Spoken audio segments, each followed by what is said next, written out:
पाठ 4। अपनी अपनी बीमारी। प्रस्तावना। हमारे देश में तथा समाज में अनेक विषमताएं हैं। कुछ लोगों के पास असीमित धन है, किंतु वे टैक्स का रोना रोते हैं, पर समाज में जरूरतमंदों को देना नहीं चाहते। बहुत से लोगों के पास मूलभूत आवश्यकताओं की पूर्ति के साधनों का अभाव है। कुछ दूसरों की बेईमानी से दुखी हैं। सबकी अपनी अपनी मंजिल है। जिसके पास जितना है वह पर्याप्त नहीं है, उसे और चाहिए, इसलिए दुखी है। वास्तव में जीवन संघर्षों से परिपूर्ण है। हम उनके पास चंदा मांगने गए थे। चंदे के पुराने अभ्यासी का चेहरा बोलता है, वे हमें भाप गए, हम भी उन्हें भाप गए। चंदा मांगने वाले और देने वाले एक दूसरे के शरीर की गंध बखूबी पहचानते हैं। लेने वाले गंध से जान लेता है कि ये देगा या नहीं। देने वाला भी मांगने वाले के शरीर की गंध से समझ लेता है कि ये बिना लिए टल जाएगा या नहीं। हमें बैठते ही समझ में आ गया कि ये नहीं देंगे। वे भी शायद समझ गए कि ये टल जाएंगे। फिर भी हम दोनों पक्षों को अपना कर्तव्य तो निभाना ही था। हमने प्रार्थना की तो वे बोले, आपको चंदे की पड़ी है, हम तो टैक्सों के मारे मर रहे हैं। मैंने सोचा, यह टैक्स की बीमारी कैसी होती है। बीमारियां बहुत देखी हैं, निमोनिया, हैजा, कैंसर, जिनसे लोग मरते हैं, मगर यह टैक्स की कैसी बीमारी है जिससे वे मर रहे थे।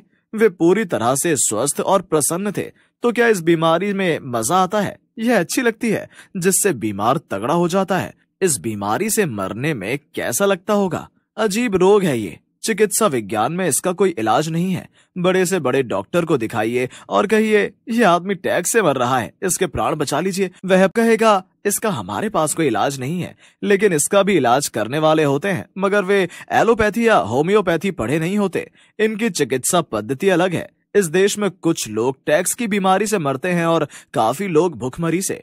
टैक्स की बीमारी की विशेषता यह है कि जिसे लग जाए वह कहता है, हाय हम टैक्स से मर रहे हैं, और जिसे ना लगे वह कहता है, हाय हमें टैक्स की बीमारी ही नहीं लगती।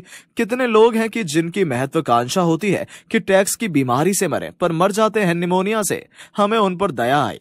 सोचा, कहें कि प्रॉपर्टी समेत ये बीमारी हमें दे दीजिए, पर वे नहीं देते। ये कमबख्त बीमारी ही ऐसी है कि जिसे लग जाए उसे प्यारी हो जाती है। मुझे उनसे ईर्ष्या हुई। मैं उन जैसा ही बीमार होना चाहता हूँ, उनकी तरह ही मरना चाहता हूँ। कितना अच्छा होता अगर शोक समाचार यो छापता। बड़ी प्रसन्नता की बात है कि हिंदी के व्यंग्य लेखक हरिशंकर परसाई टैक्स की बीमारी से मर गए। वे हिंदी के प्रथम लेखक हैं जो इस बीमारी से मरेंगे। मगर अपने भाग्य में ये कहा, अपने भाग्य में तो टुच्ची बीमारियों से मरना लिखा है। उनका दुख देखकर मैं सोचता हूँ, दुख भी कैसे कैसे होते हैं। अपना दुख अलग होता है। उनका दुख था कि टैक्स मारे डाल रहे हैं। अपना दुख है कि प्रॉपर्टी नहीं है जिससे अपने को भी टैक्स से मरने का सौभाग्य प्राप्त हो। हम कुल 50 रुपए चंदा न मिलने के दुख में मरे जा रहे हैं। मेरे पास एक आदमी आता है जो दूसरों की बेईमानी की बीमारी से मर जाता था। अपनी बेईमानी प्राण घातक नहीं होती, बल्कि संयम से साधी जाए तो स्वास्थ्य वर्धक होती है।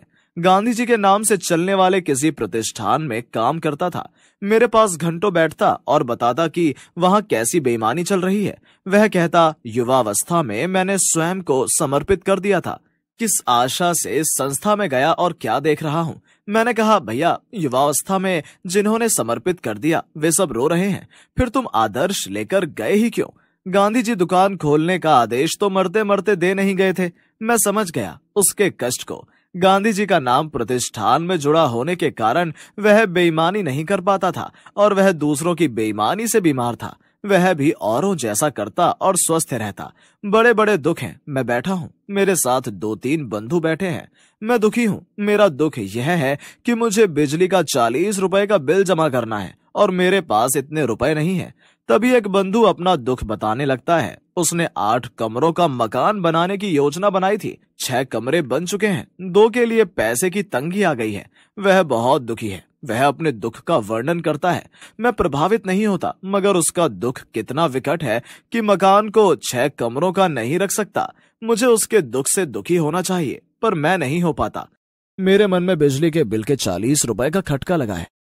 दूसरे बंधु पुस्तक विक्रेता हैं। पिछले साल 50,000 की किताबें पुस्तकालय को बेची थी। इस साल 40,000 की बिकी। वे कहते हैं, बड़ी मुश्किल है, सिर्फ 40,000 की किताबें इस साल बिकी। ऐसे में कैसे चलेगा? वे चाहते हैं मैं दुखी हो जाऊं, पर मैं नहीं होता। इनके पास मैंने अपनी 100 किताबें रख दी थी, वे बिक गईं। मगर जब मैं पैसे मांगता हूं तो वे ऐसे हंसने लगते हैं जैसे मैं हास्य रस पैदा कर रहा हूं।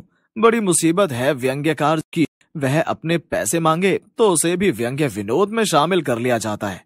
मैं उनके दुख से दुखी नहीं होता। मेरे मन में बिजली कटने का खटका लगा हुआ है।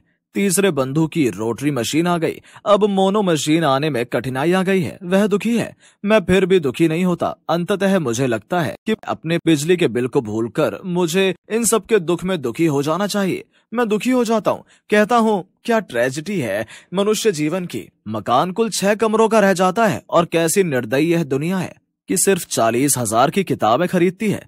कैसा बुरा वक्त आ गया है कि मोना मशीन ही नहीं आ रही है। वे तीनों प्रसन्न हैं कि मैं उनके दुखों से आखिर दुखी हो ही गया। तरह तरह के संघर्ष में तरह तरह के दुख हैं। एक जीवित रहने का संघर्ष है और एक संपन्नता का संघर्ष है। एक न्यूनतम जीवन स्तर प्राप्त न कर पाने का दुख है, एक पर्याप्त संपन्नता न होने का दुख है। ऐसे में कोई अपने टुच्चे दुखों को लेकर कैसे बैठे। मेरे मन में फिर वही लालसा उठती है कि वे सज्जन प्रॉपर्टी समेत अपनी टैक्सों की बीमारी मुझे दे दें और मैं उससे मर जाऊं। मगर वे मुझे यह चांस नहीं देंगे। न वे प्रॉपर्टी छोड़ेंगे न बीमारी, और मुझे अंततः किसी ओछी बीमारी से ही मरना होगा। हरिशंकर परसाई। हमने क्या सीखा? धन का अत्यधिक संग्रह न करके हम सभी को अपने कर टैक्स उचित प्रकार से देने चाहिए तथा लोभ की प्रवृत्ति से बचते हुए धन का उपयोग सदैव जनहित में करना चाहिए। शब्दार्थ: बखूबी, अच्छी तरह, वेल, पद्धति, तरीका, मेथड, महत्वाकांक्षा, बड़ा बनने की आकांक्षा, एम्बिशन, गौरवान्वित, गर्व से भरा, प्राउड।